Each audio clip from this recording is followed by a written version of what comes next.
அன்பு சொந்தங்களுக்கு இனிய வணக்கங்கள். இன்றைய பதிவில் மேஷ ராசி அன்பர்களுக்கு வரக்கூடிய 2024 ஆண்டு எப்படி இருக்கும், என்ன மாதிரியான மாற்றங்களை எல்லாம் உங்க வாழ்க்கையில இந்த 2024 ஆண்டு உண்டாக போகுது, அது நல்ல மாற்றமா இருக்குமா, நீங்க இத்தனை காலமா எதிர்பார்த்த மாதிரியான மாற்றங்களா இருக்குமா, இது மாதிரியான சுவாரஸ்யமான பல தகவல்களை தெளிவாகவும் விரிவாகவும் இந்த பதிவுல பார்க்க போறோம். கொஞ்சம் கூட வீடியோவை ஸ்கிப் பண்ணாம முழுமையா பார்க்க முயற்சி செய்யுங்க. வாங்க வீடியோக்குள்ள போலாம். மேஷ ராசியை பொறுத்த வரைக்கும் அஸ்வினி 1, 2, 3, 4 பாதங்கள், பரணி 1, 2, 3, 4 பாதங்கள், கிருத்திகை 1 பாதத்தை உள்ளடக்கியது மேஷ ராசி. மேஷ ராசிக்கு அதிபதி செவ்வாய் பகவான். வீடியோல சொல்லப்படக்கூடிய பலன்கள் மேஷ ராசி மற்றும் மேஷ லக்னக்காரங்களுக்கும் அதே மாதிரி ஆண் பெண் இருபாலருக்கும் பொருந்தக்கூடிய பலன்கள். மேஷ ராசி அன்பர்களை பொறுத்த வரைக்கும் வரலாற்றில் இடம் பிடிக்கக்கூடிய அளவுக்கு இந்த புத்தாண்டு உங்களுக்கு இருக்க போதுங்கிறது தான் உண்மை. 2023 மேஷ ராசி அன்பர்களுக்கு ஒரு விதத்துல பாசிட்டிவாகவும் ஒரு விதத்துல நெகட்டிவாகவும் இருந்திருக்கும். சனி பகவான் பாசிட்டிவா இருந்தாலும் குரு பகவான்கிறவர் நெகட்டிவா இருந்திருப்பார். காரணம் என்னன்னா, லக்னத்துல குருவோட ராகு பகவான் சேர்க்கை பெற்று நிறைய தொந்தரவுகளை உண்டாக்கி இருப்பார். அதே மாதிரி 7ஆம் இடம் கலத்திரஸ்தானத்துல கேது பகவான் இருந்திருப்பார். கலத்திரஸ்தானம்ங்கிறது சரியில்லைங்கிற பட்சத்துல மேஷ ராசி அன்பர்களுக்கு என்னதான் நீங்க அதிகமா முயற்சி எடுத்தாலுமே, எவ்வளோ தாக்கு பிடிச்சாலுமே திருமண வாழ்க்கைங்கிறது பெருசா ஒரு சாதகமான அமைப்பிலேயோ மகிழ்ச்சி நிறைந்ததாவோ நிச்சயமா போயிருக்காது. பல சங்கடங்கள், பல பிரச்சனைகள், பல அசிங்கங்கள், பல அவமானங்களை குடும்ப ரீதியாகவும் மன ரீதியாகவும் சந்திச்சிருப்பீங்க. காரணம், முக்கியமான விஷயம் என்னன்னு பார்த்தீங்கன்னா, கேது பகவான். ராகுவுடைய இருப்பிடமும் சரி, கேது சாரமும் சரி, உங்களுக்கு பல இன்னல்கள் பல பிரச்சனைகளை கொடுத்திருக்கலாம். முக்கியமா இன்னொரு விஷயம் என்னன்னு பார்த்தீங்கன்னா, சனி பகவானுடைய பார்வை இந்த ராகு பகவானுக்கு கிடைக்கும் காரணத்தினால, அதே மாதிரி சனி பகவானுடைய பார்வை அந்த கேதுவுக்கும் கிடைத்த காரணத்தினால உங்க பொருளாதாரம் ரொம்ப கஷ்டப்படுத்திருக்கும். பல முயற்சிகள், பல போராட்டங்கள், ஏன் பல வாய்ப்புகள் வந்தும் நீங்க தவற விட்டுருப்பீங்க.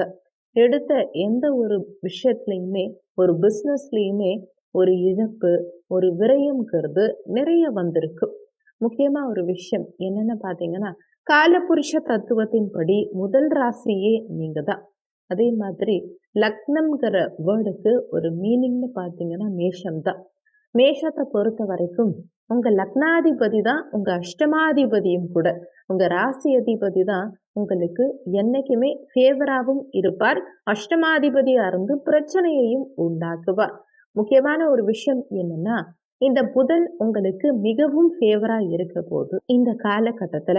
காரணம் என்னன்னு பார்த்தீங்கன்னா, 2024 உங்களுக்கு மாற்றத்தை கொடுக்கக்கூடிய கிரகமா புதன் பகவான் நிச்சயமா இருக்க போறார். உங்க 3ஆம் வீட்டதிபதி, 6ஆம் வீட்டதிபதி இந்த புதன் பகவான் இந்த ஆண்டு முழுவதும் நல்லா இருக்கும் காரணத்தினால எந்த விதமான நெகட்டிவ் விஷயங்கள், எதிர்பாராத ஏமாற்றங்கள், இழப்புகள் இதெல்லாம் நிச்சயமா உங்களுக்கு ஏற்படாது. எதையும் சந்திச்சு வெல்லக்கூடிய அமைப்பு ஒவ்வொரு மேஷராசி அன்பர்களுக்கும் இந்த ஆண்டுல உண்டுன்னே சொல்லலாம். மேஷராசியை பொறுத்த வரைக்கும் 3 விஷயம் 2024 3ஆ பிரிச்சுக்கலாம். 2024 முதல் பாதி சனி பகவானா இருக்கட்டும், ராகு கேதுவா இருக்கட்டும், குரு பகவானா இருக்கட்டும், அவங்க இருக்கும் இடத்திலேயே தான் இருக்காங்க. இதுல ஒரு விஷயம் என்னன்னா, சனி பகவான் மட்டும் லாபஸ்தானத்துல பெயர்றார். அதாவது காலபுருஷ தத்துவத்தின்படி 11ஆம் வீடு லாபஸ்தானம் கும்பராசியில அவர் பெயர்ச்சியாரார். அதனால மேஷராசி அன்பர்களுக்கு விரயம்ங்கிறது இனிமே கிடையாது, லாபம் இனிமே அதிகமா உண்டு. அதே நேரத்துல பொருளாதார முன்னேற்றங்கள்ங்கிறது உண்டு. எதிரிகளா இருந்து குடைச்சல் கொடுத்தவங்க, நீங்க ஒரு அரசியல்வாதியா இருக்கீங்க, உங்களுக்கு நிறைய எதிரிகள் இருக்காங்க. ஏன் நீங்க ஏதாவது ஒரு துறையில இருக்கீங்க, உங்களுக்கு பிரச்சனைகள் கொடுக்கிறவங்க நிறைய பேர் இருக்காங்க. உங்க குடும்பம் சம்பந்தமாவும் சரி, தனிப்பட்ட தாக்கமும் சரி இந்த காலகட்டத்துல நிறையவே குறையும். மனசுல ஒரு தெளிவான விஷயம். எந்த விஷயம் செஞ்சா உங்களுக்கு பெஸ்ட்? எதனால உங்களுக்கு லாபம்? அப்படிங்கிற ஒரு சரியான சிந்தனைங்கிறது கண்டிப்பா உங்களுக்கு பிறக்கும். அந்த சிந்தனை உங்கள சரியான பாதையில கொண்டு செல்லும்னு சொல்லலாம். முக்கியமா சொல்லப்போனா 2024 தொடக்கம் உங்களுக்கு 70 முதல் 80% சாதகமா இருக்கும். இந்த சாதகத்துல 2 விஷயங்கள் முக்கியமா இருக்கும். சுக்கிரன் நல்லா இருக்கார். அதனால எதிர்பார்ப்புகள் கொஞ்சம் அதிகமா ஏற்படும். அந்த எதிர்பார்ப்புகளே சில நேரத்துல உங்களுக்கு மைனஸ உண்டாக்கிடும். முக்கியமா 2024 முதல் பாதியில எந்த ஒரு விஷயத்த செய்யறதுக்கு முன்னாடியும் ஒரு முறைக்கு இருமுறை யோசிச்சு செஞ்சீங்கன்னா வெற்றி உண்டு. அவசரப்பட்டு எந்த விஷயத்த செஞ்சாலுமே அதுல ஃபியூச்சர்ல ஒரு இழப்புகள் ஏற்படுறதுக்கு வாய்ப்புகள் அதிகம். 2024 2ஆம் பாதி மே மாதத்துக்கு பிறகு டிசம்பர் வரைக்கும் இதுல குரு பகவான் உங்க 2ஆம் பாவகமான குடும்ப தனவாக்கு ஸ்தானத்துக்கு பிரவேசம் செய்கிறார். குடும்பஸ்தானம் ரொம்ப ரொம்ப முக்கியமான விஷயம். ஏன்னா ஒருத்தவங்களுடைய வாழ்க்கையில குடும்பஸ்தானம், தனஸ்தானம், வாக்குஸ்தானம் அதுவே. அந்த தன குடும்ப வாக்குஸ்தானம் நல்லா இருந்தா அவங்க வாழ்க்கை ரொம்ப நல்லா இருக்கும்னு சொல்லலாம். அதே குடும்பஸ்தானத்துல சுக்கிர பகவானுடைய வீடு இது. இப்போ உங்களுக்கு குடும்பஸ்தானாதிபதியும் அவரேதான், கலத்திர ஸ்தானாதிபதியும் அவரேதான் சுக்கிர பகவான். அந்த வீட்ல குரு சஞ்சரிக்கும் போது எல்லா மேஷராசி அன்பர்களுக்கும் முயற்சி செஞ்சா தன்னம்பிக்கையோட இறைவனை முழுமையா நம்பி நீங்க இறங்குனீங்கன்னா திருமணம்ங்கிற விஷயம் நடக்கிறதுக்கான வாய்ப்புகள் நிறையவே உண்டு. வாக்குஸ்தானம் பலிப்பதனால வேலை வாய்ப்பு உங்களுக்கு நல்லாவே இருக்கும். படிப்புல தெளிவு உண்டாகும். படிப்புல சற்று முன்னேற்றம் உண்டாகும். எந்தெந்த விஷயத்துக்கெல்லாம் நீங்க ரொம்ப பயந்தீங்களோ அந்த விஷயத்துல இருந்து நீங்க வெளியில வரலாம். ஒரு அரசாங்கத்துறை சம்பந்தப்பட்ட தேர்வுகளா இருந்தாலும் சரி, ஒரு என்ட்ரன்ஸ் எக்ஸாமா இருந்தாலும் சரி, அத பெருசா நினைச்சு பயந்துட்டு இருந்தீங்கன்னா அதுல ஒரு தெளிவு உண்டாகி நிம்மதி பிறந்து ஒரு அழகான அமைப்பு உங்களுக்கு சுபமா முடியும்னே சொல்லலாம். இன்னும் ஒரு படி மேல போய் சொல்லணும்னு பார்த்தீங்கன்னா, கேது பகவானுக்கு குரு பகவானுடைய பார்வை கிடைப்பதனால என்ன ஆகும்னா, கேதுவுனால இனிமே பிரச்சனை வராது. உங்க லைஃப்ல ஒரு ஆணோ, பெண்ணோ தவறா உங்ககிட்ட வந்து பிரச்சனை பண்ற மாதிரியோ, இல்ல 3ஆம் நபர் தலையீடு உங்ககிட்ட அதிகமா இருக்குன்னாலோ, அதே மாதிரி உங்களுடைய உடல் சார்ந்த பிரச்சனைகள் அதிகமா இருந்தாலோ, ஆசை அதிகமா உருவாகி, அதனால் ஏற்படும் விளைவுகள், ஒரு இடத்துல பணம் கட்டி ஏமாறுற விஷயங்களா இருக்கட்டும், அதே மாதிரி ஒரு நபர நம்பி ஏமாறுற விஷயமா இருக்கட்டும், ஒரு பொருள் மேல ஆசைப்பட்டு அதுல ஏமாற்றம் அடைவதா இருக்கட்டும், வெளிநாடு வாய்ப்புங்கிற கனவுல ஏதாவது ஏமாற்றம் நடக்கிறதா இருக்கட்டும், எந்த ஒரு ஏமாற்றமும் இல்லாத ஆண்டாவும், இல்லாத ஒரு நிம்மதியான வாழ்க்கையும் இந்த குரு பகவான் உங்களுக்கு ஏற்படுத்திக் கொடுப்பார். காரணம் குரு பகவான் தன்னுடைய பஞ்சம பார்வையா, 5ஆம் பார்வையா உங்களுடைய பூர்வ புண்ணிய ஸ்தானத்த பார்க்கிறார்.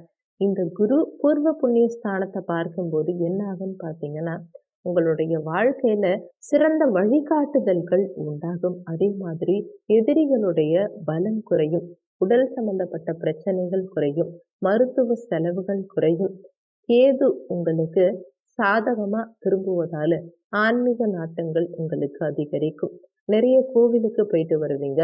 மன நிம்மதி அடையக்கூடிய சில பிரார்த்தனைகள் செய்வதற்கும், சில பரிகாரங்கள் செய்வதற்கும் இந்த ஆண்டு மேஷ ராசி என்பவர்களுக்கு ஒரு நல்ல சப்போர்ட்டிவான அமைப்பா இருக்கும்.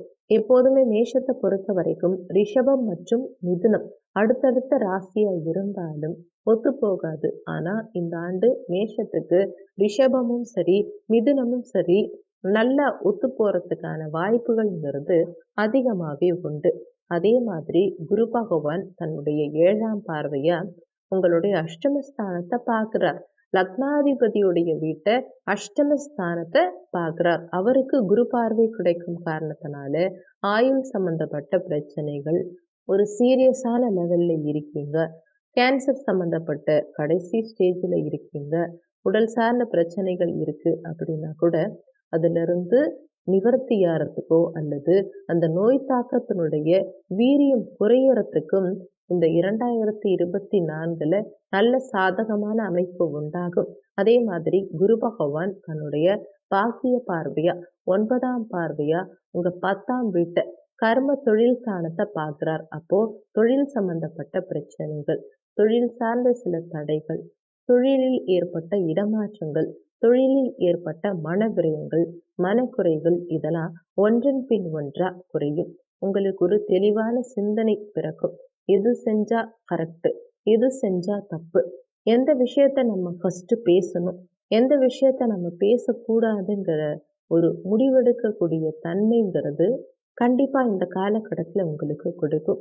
டோட்டலா 2024 பிற்பாதிங்கிறது உங்களுக்கு 80 முதல் 90% பாசிட்டிவா இருக்கும். ஸோ இந்த ஆண்டு 2024 கம்பேர் பண்ணும்போது முதல் பாதி சற்று பெனிஃபிட்டாகவும், 2வது பாதி மிகப்பெரிய பெனிஃபிட்டாகவும் நிச்சயமா இருக்கு. இந்த 2024ல மேஷ ராசி அன்பர்கள் ஷேர் மார்க்கெட்ல இன்வெஸ்ட்மெண்ட் பண்றது, கூட்டு தொழில் செய்யறது, இதையெல்லாம் தவிர்த்துக்கிறது ரொம்ப நல்லது. பணம் ரூ. 1 இருந்தாலும் சரி, யோசிச்சு செலவு செஞ்சா இந்த ஆண்டின் இறுதியில ஒரு மகிழ்ச்சியான ஆண்டா நிச்சயமா இருக்கும். இந்த வீடியோல உங்களுக்கு ஏதாவது சந்தேகம் இருந்தா கீழே இருக்க கமெண்ட் செக்ஷன்ல சொல்லுங்க. அனைவருக்கும் இனிய புத்தாண்டு நல்வாழ்த்துக்கள். இந்த புத்தாண்டுல நீங்க நினைத்த அனைத்து விஷயங்களும் நடக்க உங்களுக்கு சிறப்பான ஆண்டா இந்த ஆண்டு இருக்க இறைவன் அருள் புரிய வேண்டுகிறோம். நன்றி. மற்றும் ஒரு நல்ல பதிவோடு மீண்டும் உங்களை சந்திக்கிறோம்.